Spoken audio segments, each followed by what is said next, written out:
Congresswoman Michele Bachmann made a statement last night with her attacks on Newt Gingrich. Ms. Bachmann knows she has to do well in Iowa to continue in the presidential sweepstakes, so she let Newt have it. And one of the concerns that I had is that when Speaker Gingrich was Speaker of the House, he had an opportunity to defund Planned Parenthood, and he chose not to take it. That's a big issue. And also, I think even more troubling, when he was in Washington, D.C., he made an affirmative statement that he would not only support, but he would campaign for Republicans who were in support of the barbaric procedure known as partial birth abortion. I could never do that. Now, according to factcheck.org, in 1998, anti-abortion forces asked the Republican National Committee to cut off funding for GOP candidates who did not support a ban on partial birth abortion. But Mr. Gingrich opposed that cutoff. Joining us now from Los Angeles, Fox News contributor Leslie Marshall, and from Fort Worth, Texas, Janine Turner, radio talk show host on KLIF. So, Janine, does Michele Bachmann have a point?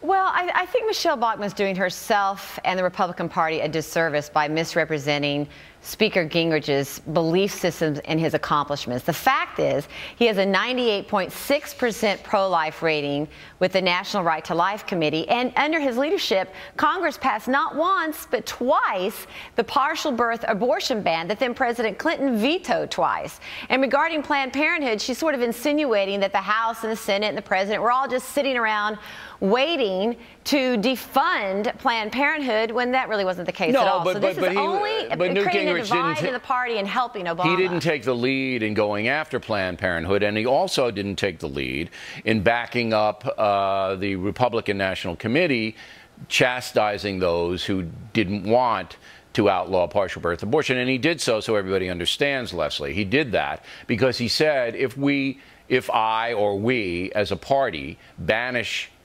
candidates who won't ban partial birth abortion, we hurt ourselves all over the place. So he did it for political reasons. But Mrs. Bachmann is saying, hey, this is a bigger issue than politics. And you say?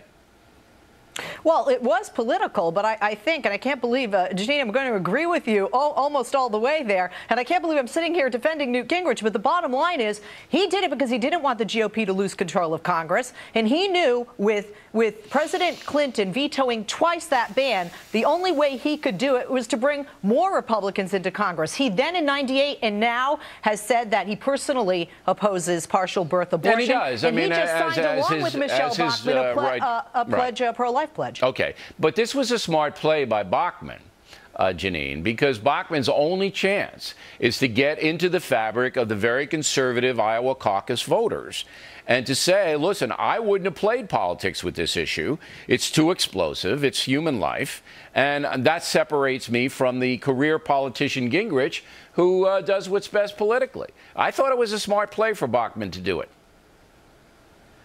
Well, I think it's creating a lot of divisiveness and just giving no doubt it's doing that. But these guys, she's fighting for her life.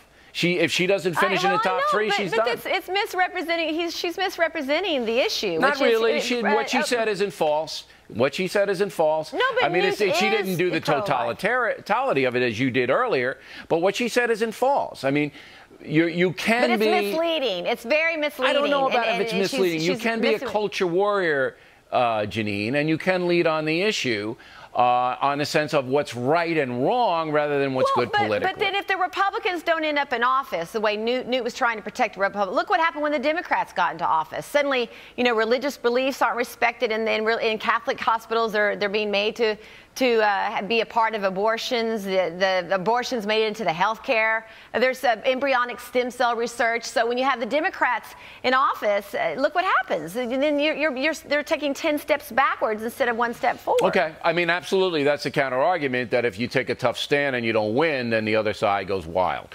Now, Leslie, the conservatives like Michele Bachmann and to some extent Rick Santorum and Ron Paul are trying to, and Mitt Romney's doing this too, trying to portray Gingrich as a closet liberal. We heard Glenn Beck here last night on this program say that Gingrich is a progressive. You as a liberal, Leslie, and I know that you just hang around with liberals. That's all you do. You live out in L.A. and you go from one liberal to another. Wherever they are, they're dining, that's where you dine. Are liberals buying this? No, not at all. I mean, some So you liberals still like think he's a conservative devil? You think that Gingrich is still a right-wing kook? I think he's a devil for some things he's done with his former wives, but I don't think that he's a devil as a politician. And quite frankly, Michele Bachmann had to do this. I do agree with you on that, Bill, because I said last week on the show she had to reach out to the evangelical community. They still don't really have or know who their candidate is. The problem is, some points for her, but I don't think those points are going to translate into votes. All right, but you're dodging my question, Leslie. Are any liberal Americans buying Glenn Beck's theory that Gingrich is a progressive? Anybody buying that? Oh, Bill, you know a lot of my liberal friends don't listen to Glenn. No, they're not buying that theory at all. They still think that Gingrich is a fascist devil, right? Okay. I wouldn't say that. All right, ladies. Thanks very much. Merry Christmas to you both. Plenty more ahead as a fact.